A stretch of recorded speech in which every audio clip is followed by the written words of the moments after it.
आज Doubtnut app download करें। Doubtnut पर अपने सभी गणित, रसायन विज्ञान, भौतिक विज्ञान और जीव विज्ञान के डाउट्स का करो सफाया। बस प्रश्न की फोटो खींचो, एक ही प्रश्न को क्रॉप करो और तुरंत वीडियो सोल्यूशन पाओ।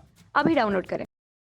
नमस्कार दोस्तों, दिया गया है प्रश्न में निम्न प्रत्येक आकृति में x की घात x अंश का मान ज्ञात करना है। दोस्तों x का मान ज्ञात करना जो कि हमें दिया गया प्रश्न में 1, 2 तथा 3 आकृति दी हुई है। तो चलो दोस्तों हम यहाँ से इसे हल करते हैं।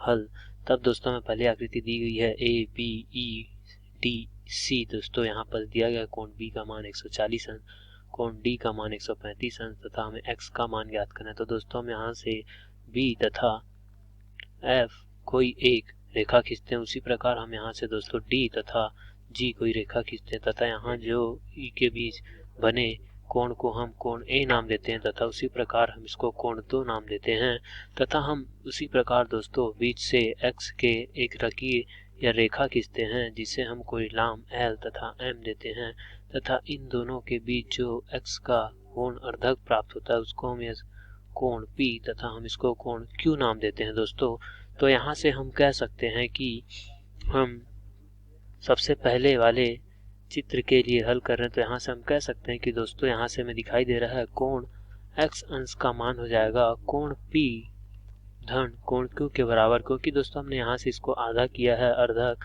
तो इस दोनों कोण के बराबर हो जाएगा तथा हमें यहाँ से दिखाई दे रहा है दोस्तों रेखा ABF में कोण B धन कोण 180 अंश होगा दोस्तों, क्योंकि ये कोण 1 धन कोण B बराबर 180 अंश हो जाएगा। यह रैखिक युग्म बना रहे हैं। रैखिक युग्म में दो कोणों का योग 180 अंश होता है दोस्तों यहाँ से। तो ये हो जाएगा कोण 1 का मान यहाँ से 180 ऋण कोण B। तो कोण B का जो मान था दोस्तों हमें यहाँ से 140 अंश था, तो ये हो जाएगा 180 ऋण 140 अंश। तो कोण 1 का जो मान हमें प्राप्त हो जाएगा दोस्तों वो हो जाएगा यहाँ से 40 अंश। तो हम यहाँ से कह सकते हैं कोण 1 का मान 40 अंश हो जाएगा तथा उसी तरह दोस्तों हम यहाँ से निकाल सकते हैं CDG में कोण 135 अंश तथा कोण 2 एक दूसरे के साथ रैखिक युग्म बना रहे हैं। तो यहाँ से हम कह सकते हैं कि कोण 2 धन कोण D बराबर 180 अंश होगा, क्योंकि यह भी रैखिक युग्म बना रहा है दोस्तों, रैखिक युग्म। तब हम यहाँ से इसे कह सकते हैं कि ये जो कोण D कोण 2 का मान होगा वो हो जाएगा 180 ऋण कोण D। तो यहाँ से जो 180 कोण D का मान 135, तो यहाँ से जो हमें प्राप्त हो जाएगा कोण 2 का मान वो हो जाएगा 45 अंश। तब हम यहाँ से कह सकते हैं कि दोस्तों जो कोण 2 का मान होगा वो 45 अंश होगा। तब दोस्तों हम चित्र में देखते हैं यहाँ पर से, आप भी देखना दोस्तों, ये कोण Q जो बना रहा है और ये जो कोण 2 बन रहा है दोस्तों वे दोनों कोण बराबर होंगे क्योंकि वे एकांतर कोण हैं। तब हम उसी प्रकार कह सकते हैं कि ये कोण 1 तथा ये कोण यहाँ से हमें दिखाई दे रहा है दोस्तों, ये कोण 1 तथा ये कोण P दोनों एकांतर कोण हैं और उसी प्रकार ये कोण P तथा कोण 2 भी एकांतर कोण है। तब हम यहाँ से कह सकते हैं कि कोण 2 बराबर कोण Q बराबर 45 अंश तथा कोण 1 बराबर कोण P बराबर 40 अंश, क्योंकि दोनों हैं एकांतर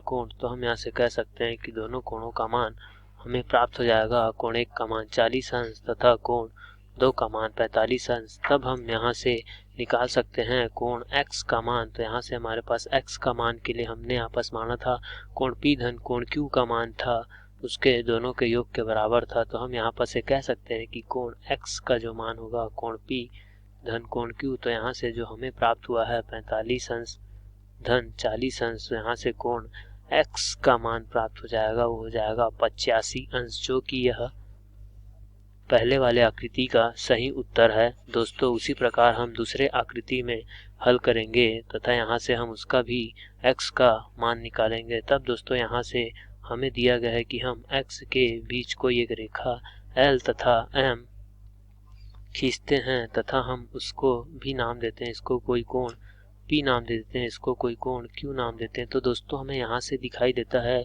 कि ये कोण P तथा ये कोण A एक दूसरे के एकांतर कोण है। उसी प्रकार ये कोण Q तथा ये कोण 70 जो दिया गया है C वो एक दूसरे के एकांतर कोण है, तब हम यहाँ से कह सकते हैं कि कोण P बराबर कोण A बराबर होगा 50 अंश के, जो कि क्या है, एकांतर कोण है,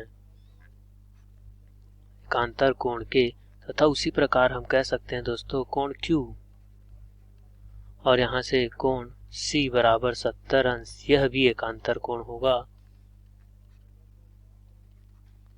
यह भी एकांतर कोण होगा। तथा यहाँ से हम देख सकते हैं कि जो x अंश का मान हो जाएगा कोण P धन कोण Q के योग के बराबर होगा, क्योंकि दोस्तों ये पूरा अंश क्या है, x अंश है, तथा इतने का मान जो है वो दिया गया है P, तथा इतने का जो मान दिया गया है वो Q है। तो यहाँ से जो पूरे का मान निकल जाएगा दोनों कोणों के योग के बराबर होगा। यहाँ से कोण P का मान 50 अंश तथा यहाँ से कोण Q का मान 70 अंश है। तो दोस्तों यहाँ से हमारा जो कोण x का मान प्राप्त हो जाएगा वो हो जाएगा 120 अंश, जो कि यह सही उत्तर है वो दूसरे वाले आकृति के लिए। दोस्तों ये हो जाएगा x का मान 120 अंश। उसी प्रकार हम तीसरे वाले प्रश्न के लिए हल करेंगे दोस्तों। यहाँ से यहाँ पर दिया गया है, हम इसे करेंगे दोस्तों, हम यहाँ पर इस कोण x के बीचों बीच कोई एक रेखा खींचते हैं जिसको हम नाम देते हैं m तथा n। तब दोस्तों हम यहाँ से इस वाले कोण को कोई कोण P तथा इस वाले कोण को कोई कोण Q नाम देते हैं। तब दोस्तों हम यहाँ से देखते हैं कि जो ये कोण B है वो कोण P के साथ एकांतर कोण, तथा ये कोण Q कोण 30 अंश के साथ एकांतर कोण बना रहा है। तब हम यहाँ से कह सकते हैं कि दोस्तों जो यह होगा दोस्तों कि कोण B बराबर कोण P बराबर 60 अंश तथा कोण Q बराबर कोण D बराबर 30 अंश, यह हो जाएगा दोस्तों एकांतर कोण, एकांतर कोण। तो यहाँ से जो हमें मान प्राप्त हो जाएंगे दोस्तों वो हो जाएगा P का मान 60 अंश तथा Q का मान 30 अंश। तब दोस्तों हमें यहाँ से दिखाई देता है कि जो हमें यह दिखाई दे रहा है कि ये x अंश है तथा इन दोनों अंश सबों को मिलाकर जो हमें एक दिखाई दे रहा है वह एक पूर्ण अंश के रूप में दिखाई दे रहा है, जिसका मान हमें प्राप्त होता है x अंश।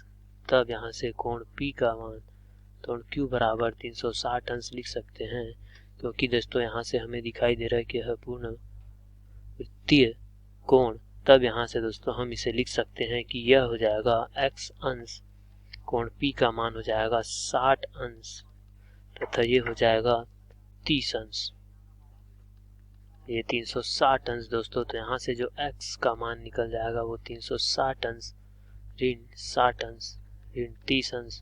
तब यहाँ से जो x का मान प्राप्त होता है हमें हो जाएगा 360 ऋण 90 अंश। तो x का मान 270 अंश, जो कि यह तीसरे वाले चित्र के लिए सही है। x का मान दोस्तों मैं बता दूं कि यहाँ से जो आप देख रहे हैं कि इसमें पूर्ण यहाँ से कुछ इस तरीके से था दोस्तों। यहाँ मैं बता दूं आपको, ये कुछ ऐसा था जहाँ पर हमें दिया गया था जो x का मान था दोस्तों, ये x का मान था तथा ये कोण P और ये कोण Q। तो यहाँ से हमें दिखाई देता है कि दोस्तों ये पूरा जो तीनों कोणों का योग कोण P Q तथा x अंश था उसका योग 180 अंश होगा। तब दोस्तों वहीं से हमने यहाँ 180 अंश लिखा है, तीनों कोणों का योग 180 अंश यहाँ से। तथा उसी प्रकार हमने हल करके x का मान 270 अंश निकाला है, जो कि सही उत्तर है। आशा करता हूँ कि दोस्तों आपको यह प्रश्न का हल समझ में आया होगा। धन्यवाद। कक्षा 6वीं से 12वीं से लेकर नीट, IIT, JEE वो एडवांस के लेवल तक 1 करोड़ से ज्यादा छात्रों का भरोसा। आज ही डाउनलोड करें डाउटनेट ऐप या व्हाट्सएप करें अपने सारे डाउट्स 8400 400 400 पर।